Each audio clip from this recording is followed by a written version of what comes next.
Hello everyone, welcome to Study Miles with SS. Here is one most of the important as well as trending topic, that is GST.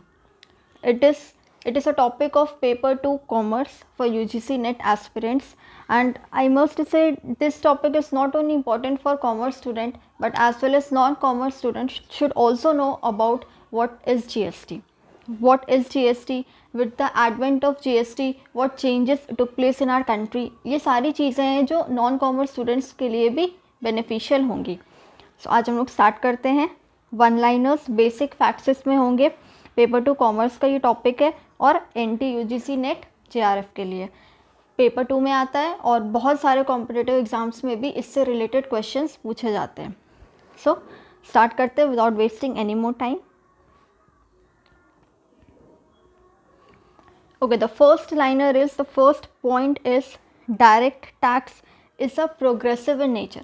Direct tax आपको पता है क्या होता है? जो हम directly government को पे करते हैं. डायरेक्टली मीन्स लाइक हमको अगर पे करना है तो हम सीधे गवर्नमेंट को पे करेंगे, हम किसी इंटरमीडियरी को बीच में नहीं लाएंगे. सो डायरेक्ट टैक्स का अगर आप एग्जांपल देखेंगे तो सबसे अच्छा एग्जांपल है income tax. Because income tax क्या है? मेरी इनकम है, अगर उस स्लैब रेट के ऊपर चली जाती है तो फिर हम उस रेट का हम उतना परसेंटेज निकाल के अपना इनकम का गवर्नमेंट को पे करते हैं. So that is direct tax. तो डायरेक्ट टैक्स क्या होता है? प्रोग्रेसिव इन नेचर होता है. प्रोग्रेसिव मीन्स, प्रोग्रेसिव किस वर्ड से आया है? From the word progress. Progress मतलब होता है कि बढ़ना. तो सिंपली इसका मतलब ये है कि जैसे जैसे आपकी इनकम बढ़ेगी वैसे वैसे टैक्स रेट जो होगा, टैक्स का जो आपका निकल के आएगा अमाउंट, वो भी आपका बढ़ेगा. लाइक सपोज अभी 5 लाख के ऊपर आपको टैक्स पे करना पड़ता है. अगर आपकी इनकम 8 लाख है तो आप सपोज आपकी इनकम 8 लाख है तो आप 15,000 पे कर रहे हो. सपोज इनकम आपकी 10 लाख हो जाएगी तो फिर आप 20,000 पे करोगे. तो ये क्या है? प्रोग्रेसिव नेचर है. As and when your income increases the rate of tax, the amount of tax will also increase. So it is progressive in nature. Second point is indirect tax is regressive in nature. Indirect tax क्या होता है? Like the best and one example which we are studying now, GST. GST क्या है? Indirect tax है. Indirect tax मतलब होता है कि वो वैसा टैक्स जो आप डायरेक्टली गवर्नमेंट को नहीं दे रहे हो, आप इनडायरेक्टली गवर्नमेंट को दे रहे हो. इसमें बीच में ब्रोकर, इंटरमीडियरीज, इसमें बहुत सारे पर्सन्स इंक्लूड होंगे. सो इनडायरेक्ट टैक्स क्या होगा? रिग्रेसिव इन नेचर होगा. लाइक रिग्रेसिव मतलब होता है, suppose just a minute.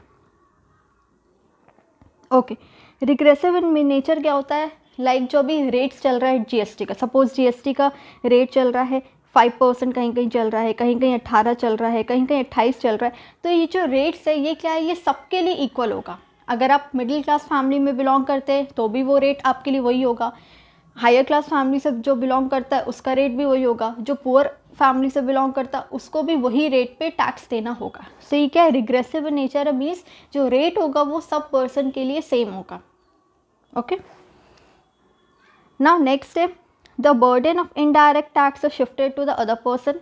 Same चीज़ है, इनडायरेक्ट टैक्स का जो बर्डन है वो एक से दूसरे पर्सन, दूसरे से तीसरे पर्सन की तरफ शिफ्ट होता जाता है. फुल फॉर्म ऑफ GST क्या है? Goods and services tax. ये मैंने पॉइंट इसलिए इधर मेंशन किया है क्योंकि कहीं कहीं एग्जाम्स में क्या होगा, कन्फ्यूजन आपको क्रिएट करने के लिए सर्विसेज में S हटा देगा या टैक्स में टैक्सेस लगा देगा. सो इससे क्या होता है? इससे कन्फ्यूजन क्रिएट हो जाता है. हम तो GST पढ़ते हैं, गुड्स एंड सर्विसेज टैक्स, लेकिन कभी ध्यान से नहीं देखे कि वो सर्विस होता है कि सर्विसेज होता है. सो इसलिए ये पॉइंट मैंने खासकर मेंशन किया है कि GST का जो फुल फॉर्म है वो गुड्स एंड सर्विसेज टैक्स है. ओके, नेक्स्ट पॉइंट है the GST is the result of 101st amendments. बहुत सारे अमेंडमेंट्स आए थे टैक्स में, तो जो 101वां जो अमेंडमेंट था उसमें GST को इंक्लूड किया गया, जिसके अंदर 20 सेक्शंस आते हैं, 12 आर्टिकल्स आता है और शेड्यूल कितना आता है? 7 शेड्यूल्स आता है. Okay, 7 schedule. सो ये आपका सेक्शन है, आर्टिकल्स एंड शेड्यूल. 7वां शेड्यूल है हमारा GST. Next, 160 countries have introduced GST. अभी तक कितने कंट्रीज़ ने GST को इंक्लूड किया है? कितने कंट्रीज़ ने इंट्रोड्यूस किया GST को? 160 कंट्रीज़. उसके बाद है France was the first country with GST in 1954। कौन सा ऐसा पहला कंट्री जिसने जीएसटी को इम्प्लीमेंट किया था? That was France. और कब किया था? इन द ईयर 1954। सोचिए, हम लोग 2017 में हम लोग ने अपनाया और फ्रांस ने 1954, इंडिपेंडेंस जब हम लोग का हुआ तो उसके थोड़े टाइम बाद ही इन्होंने इम्प्लीमेंट कर लिया था। नेक्स्ट स्लाइड देखते हैं।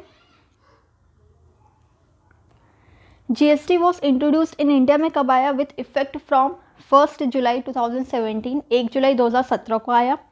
सेकेंड है बिफोर इंडिया, इंडिया के पहले, इंडिया के तुरंत पहले किसने इंट्रोड्यूस किया था जीएसटी को? मलेशिया ने इंट्रोड्यूस किया था।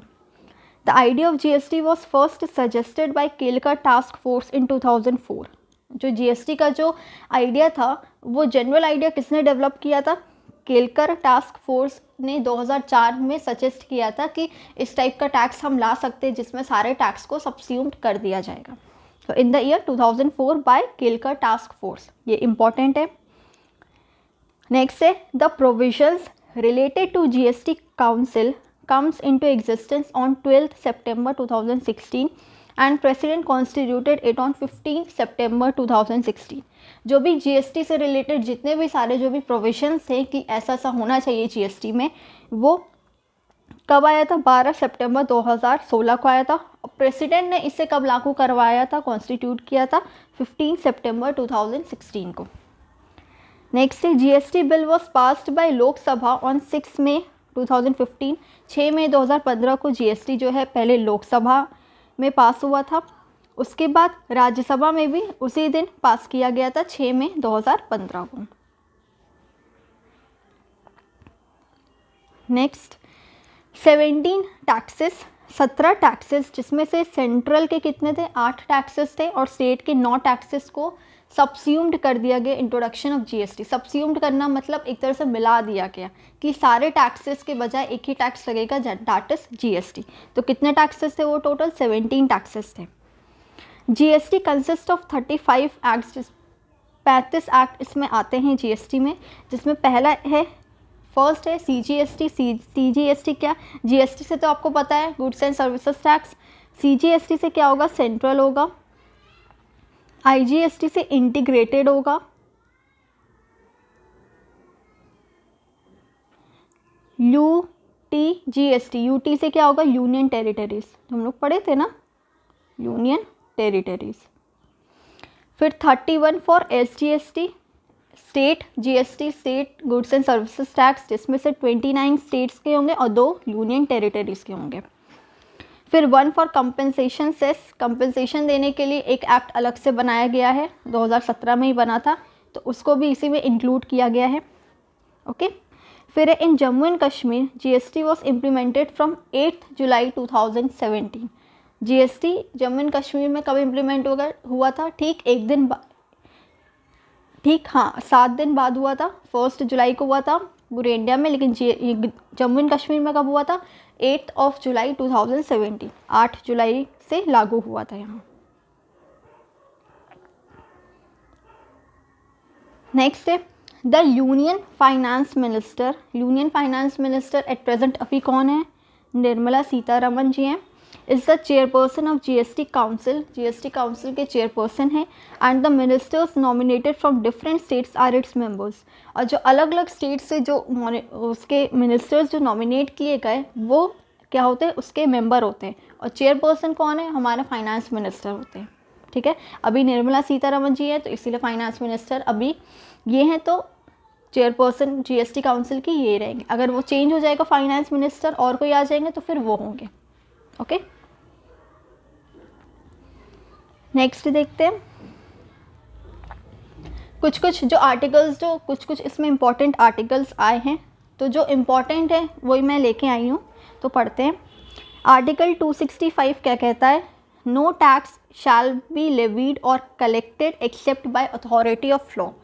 आर्टिकल 265 ये कहता है कि कोई भी टैक्स ना तो लगाया जाएगा ना कलेक्ट किया जाएगा, अथॉरिटी ऑफ लॉ ही कर सकता है, उसके अलावा कोई दूसरा ना तो टैक्स लगा सकता है आपका, ना वो टैक्स आपका कलेक्ट कर सकता है, except by authority of law. Authority of law बोलते हैं जो जीएसटी काउंसिल के जो मेंबर्स होते हैं, वो जो लॉ के द्वारा बनाए जाते हैं। सेकेंड है 245, ये क्या बताता है? It specifies that centre and state has the power to enact law. 245 ये बताता है कि सेंटर और स्टेट के पास ही पावर है कि लॉ को वो चलाए, लॉ को इनैक्ट करे। ठीक है। 246 what it says, it specifies that center and state can levy tax in their respective jurisdiction। 246 ये बताता है कि जो सेंटर और स्टेट जो टैक्स लगाएगा वो अपने जुरिस्डिक्शन के अंदर ही लगाएगा। ऐसा नहीं कि आप बाहर लगा सकते हो, नहीं, आपके दायरे में जो आएंगे आप उन्हीं पे टैक्स लगा सकते हो। ओके। आर्टिकल 246 ए क्या कहता है? It gives the power to state to make law related to GST. 246 और 246 ए है ये। ठीक है, याद रखना, कंफ्यूज मत होना। 246 में बताता है कि सेंटर और स्टेट जो है अपने दायरे के अंदर ही वो टैक्स लगा सकते हैं इन देयर रेस्पेक्टिव जुरिस्डिक्शन। लेकिन 246 ए ये बताता है कि जो भी जीएसटी से रिलेटेड जो भी लॉ बनाने, कानून बनाने का किसके ऊपर जिम्मेदारी है? 246 ए। इसी के पास पावर है कि जीएसटी से रिलेटेड जो भी लॉस होंगे वो ये बनाएगा। और ये किस में? ये स्टेट में, सेंटर में नहीं, सिर्फ और सिर्फ स्टेट को दिया गया है। It gives a power to state to make law related to GST. Now 269 A, it gives the power to centre to make law related to GST which is related to inter state supply. 246 A में सिर्फ state को मिलता था, 269 ए में किसको मिलेगा? सिर्फ और सिर्फ सेंटर को मिलेगा कि वो जीएसटी से रिलेटेड लॉस को बनाएगा और जो भी उसके इंटर स्टेट सप्लाई में होगा। इंटर स्टेट सप्लाई मीन्स एक स्टेट से दूसरे स्टेट में अगर हम गुड्स को सप्लाई कर रहे हैं तो उससे रिलेटेड लॉ बनेगा। ठीक है। 279 A, it gives the power to the president of India to form GST council for proper implementation of GST. 279 A, इसमें ये कहा गया कि ये किसको पावर देता है? प्रेसिडेंट ऑफ इंडिया को पावर देता है कि ये जीएसटी काउंसिल बनाए। जीएसटी अगर इम्प्लीमेंट हो गया है, जीएसटी को प्रॉपर इम्प्लीमेंट करने के बाद जीएसटी काउंसिल बनाना मीन्स कि काउंसिल का जो चेयरपर्सन कौन होगा, उसके मेंबर्स कौन होंगे, तो वो ये सब पावर किसको मिलता है? प्रेसिडेंट ऑफ इंडिया को मिलता है। ये किस में आता है? आर्टिकल 279 ए में आता है, याद रखना। ओके। सो ये आपके क्या थे? ये आपके कुछ इम्पॉर्टेंट आर्टिकल्स थे।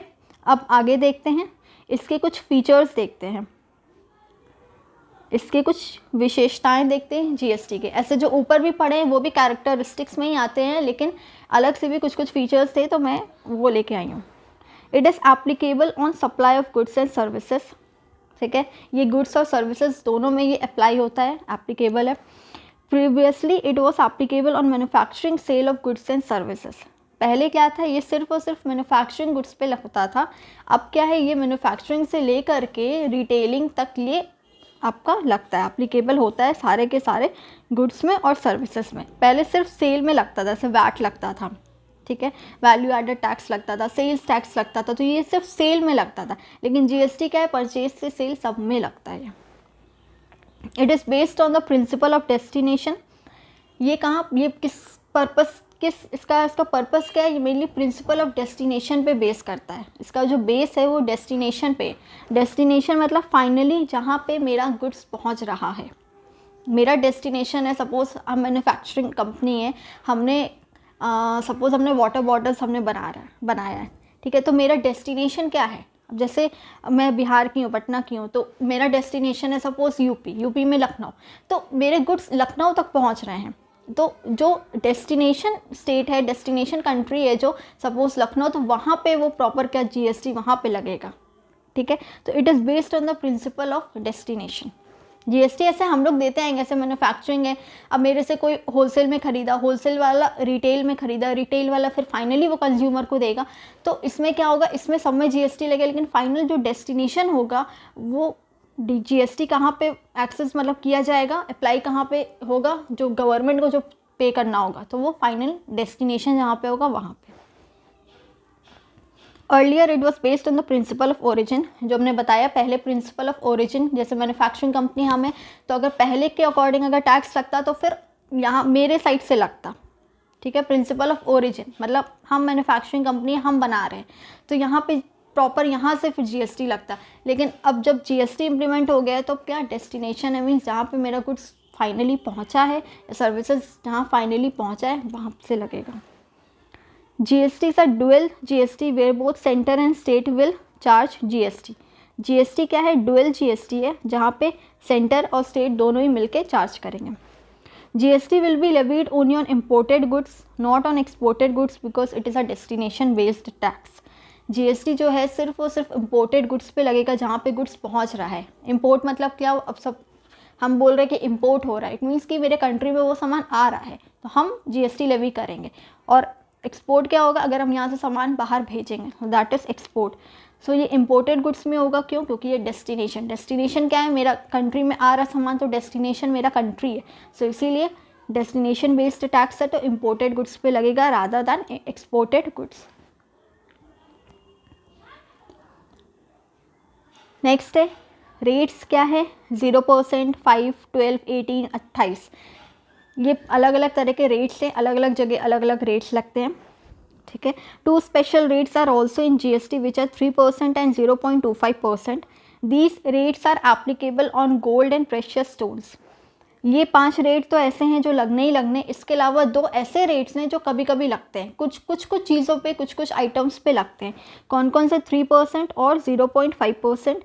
And these rates are applicable on which type of goods, on gold and precious stones. जो नग, हीरे, मोती जो होते हैं ना गोल्ड, तो उन प्रेशियस स्टोन्स पे ये जीएसटी लगता है, ये rate.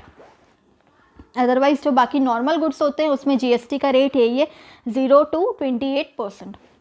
Alcohol is not under the purview of GST regime. Alcohol जो है वो जीएसटी के अंदर नहीं आता, जीएसटी के दायरे से बाहर है। Petroleum products, alcoholic drinks and electricity are not taxed under GST and instead are taxed separately by the individual state governments as per the previous tax system. Petroleum products, alcoholic drinks और electricity GST के under नहीं आता है।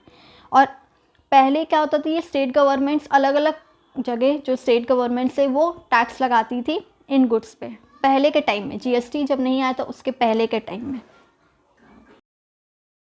Okay, सो ये था हमारा as per the previous tax system, ये वाला हो गया पॉइंट। सॉरी, नेक्स्ट देखते हैं।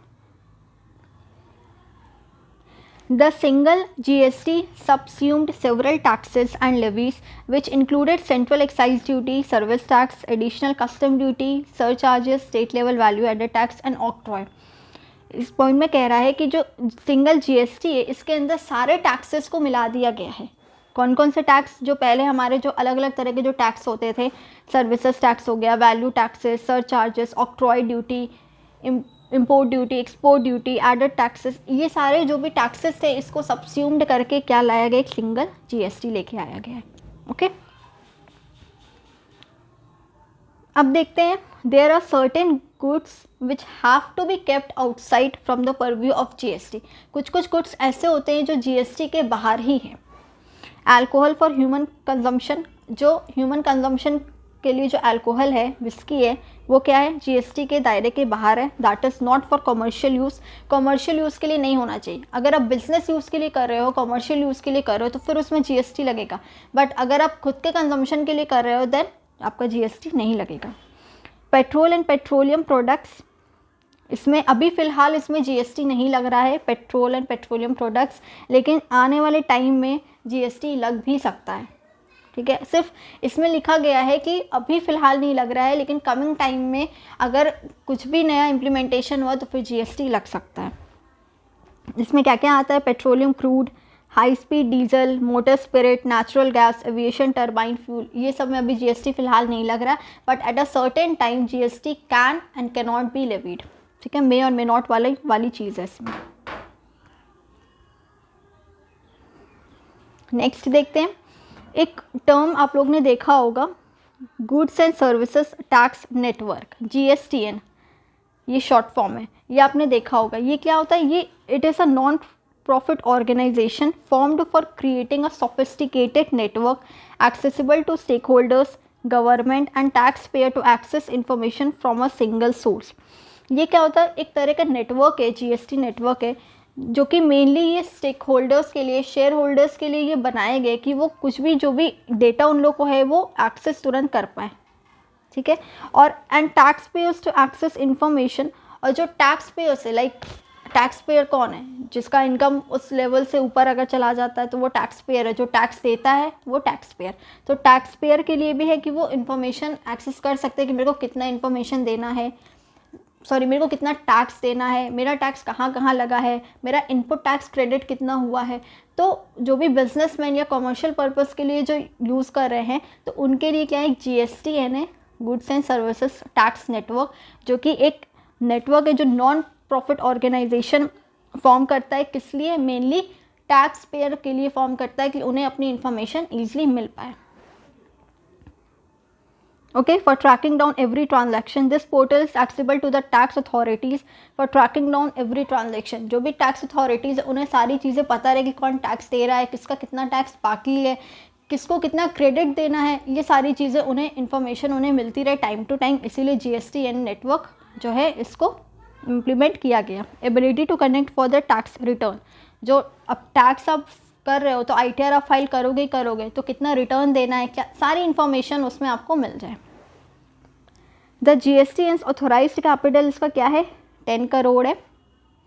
इन विच इनिशियली द सेंट्रल गवर्नमेंट के पास 24.5% ऑफ शेयर्स है। सेंट्रल गवर्नमेंट के पास कितना है, 24.5% शेयर है। स्टेट गवर्नमेंट के पास भी 24.5% शेयर है, और रिमेनिंग 51% जो है वो non government financial institutions hold कर रहा है, लाइक HDFC बैंक हो गया, ICICI बैंक्स हो गया। ठीक है, जो प्राइवेट बैंक्स जो होते हैं ना उनके पास है। Non government financial institution means जो प्राइवेट बैंक्स है वो होल्ड करके रखे हैं। Next, however later it was made a wholly owned government company having equal shares of state and central. पहले के टाइम में क्या था कि इक्वल दोनों बांटते थे, लाइक अगर 100% है तो 50% किसको मिलता था, 50% मिलता था सेंट्रल को, और बाकी रिमेनिंग 50% किसको, स्टेट को मिलता था। लेकिन अब क्या है, अब 24.5 दोनों को मिलता है, और बाकी रिमेनिंग 51% जो है वो प्राइवेट बैंक्स को मिलता है। Hope so this slide is clear to you. Goods and services tax network. Next चलते हैं, HSN कोड। आपने कभी भी आप गुड्स खरीदोगे, ठीक है, तो आप ध्यान देना कि एक कोड रहता है, HSN कोड। ये क्या है, पहले इसके बारे में पढ़ते हैं। क्या है, India is a member of world customs organisation. WCO का क्या है, इंडिया मेंबर है। कब से, 1971 से। It was originally using 6 digit HSN codes to classify commodities for customs and central excise. पहले क्या था कि HSN एक कोड होता था जिससे पता चलता था कि कौन सी कमोडिटी है, कौन सा प्रोडक्ट हम बेच रहे हैं, कौन सा प्रोडक्ट मेरा कहाँ जा रहा है, तो वो उस कोड से पता चलता था। अब जैसे सपोज़ आपके पास आधार नंबर है, ठीक है, आप कहीं भी जाओगे, आप आधार आपका नंबर रहेगा तो उससे पता चल जाएगा कि हाँ आप कहाँ के हो, आप कहाँ के निवासी हो, आप कहाँ से आए हो, ये सारी डिटेल्स उसको पता चल जाती है कि आप इंडिया के सिटीज़न हो कि नहीं हो। तो वैसे कमोडिटी का जो पहचान है वो कैसे पता चलता है, उसके कोड से, कि ये कमोडिटी कहाँ की आई है, क्या कोड है इसका, कहाँ जा रहा है, तो वो सारी चीज़ें HSN कोड से पता चलती थी, ठीक है, जिससे कमोडिटी को क्लासीफाई करने में ईजिली होता था।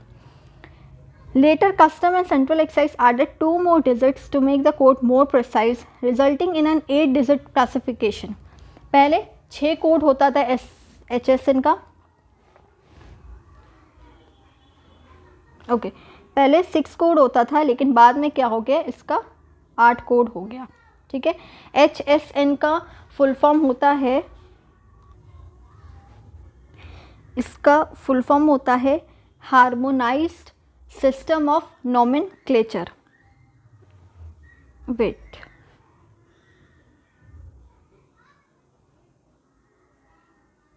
Harmonised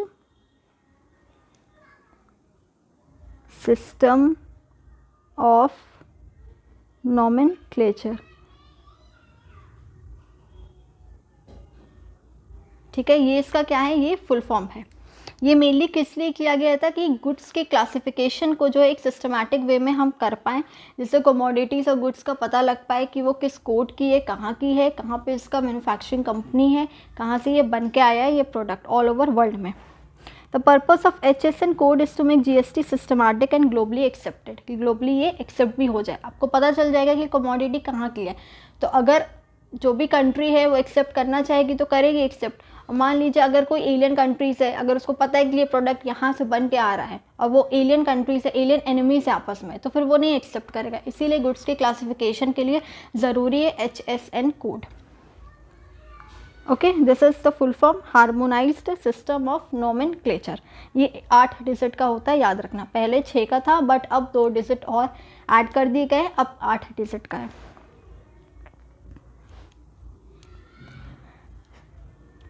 so yes, this was all for today. आज कुछ GST के बेसिक कॉन्सेप्ट आपको क्लियर हो गए हैं। And if you like the video then please like, share and subscribe it with your friends. और इसकी जो PPT है वो टेलीग्राम पे मैं दे दूँगी, तो अगर जिन बच्चों ने अभी तक टेलीग्राम नहीं ज्वाइन किया है वो टेलीग्राम चैनल ज्वाइन कर सकते हैं। डिस्क्रिप्शन में लिंक दिया गया है। और अगर आपको वीडियो सच में अच्छा लगा है तो प्लीज़ आगे भी शेयर करिए। मिलते हैं नेक्स्ट वीडियो पे। Till then take care everyone, good bye.